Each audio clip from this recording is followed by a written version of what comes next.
당대표로서 이번 탄핵은 준비 없는 혼란으로 인한 국민과 지지자들의 피해를 막기 위해서 통과되지 않도록 노력하겠습니다. 이미 어제 이전으로 돌아갈 수는 없습니다. 국민들께서 그걸 용납하시지 않으실 겁니다. 우리 당 의원들도 그리고 우리 당의 당원들도 엄정한 현실과 민심을 직시해야 합니다. 여러분, 그럼에도 불구하고 대한민국은 발전해야 하고 국민의 삶은 나아져야 합니다. 그러면서도 범죄 혐의를 피하기 위해서 정권을 잡으려는 세력은 또 막아야 합니다. 어려운 과제이죠. 당대표로서 이번 탄핵은 준비 없는 혼란으로 인한 국민과 지지자들의 피해를 막기 위해서 통과되지 않도록 노력하겠습니다. 그런데 대통령의 위헌적인 계엄을 옹호하려는 것이 절대 아닙니다.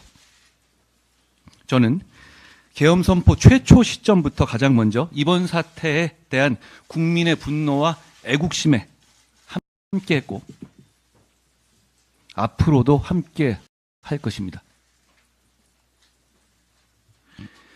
대통령을 비롯해서 위헌적 계엄으로 국민을 불안하게 하고 나라에 피해를 준 관련자들은 엄정하게 책임을 져야 합니다. 어제 대통령을 면담했지만 대통령의 이 사태에 대한 인식은 저의 인식과 그리고 국민의 인식과 큰 차이가 있었고 공감하기 어려웠습니다.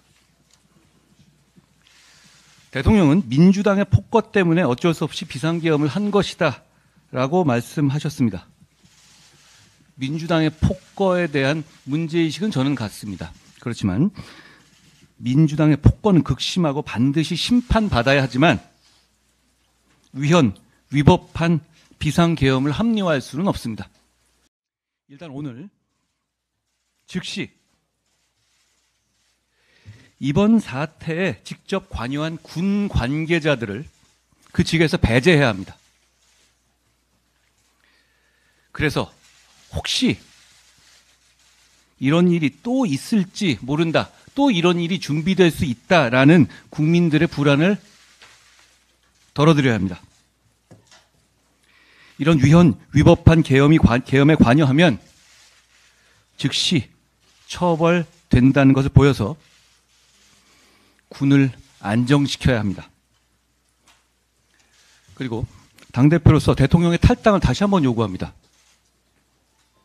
어제 최고위에서도 말씀드렸지만 이번 사태는 자유민주주의 정당인 우리 당의 정신에서 크게 벗어난 것입니다. 지지자들, 당원 동지들, 그리고 의원들께 말씀드립니다. 제가 책임지고 앞장서서 이 사태를 수습하겠습니다. 그 과정에서 대한민국의 정치인으로서 민심도 생각하고 보수 정치인으로서 지지자들의 마음도 생각하겠습니다. 저에게 그 임무를 맡겨달라는 말씀을 드립니다.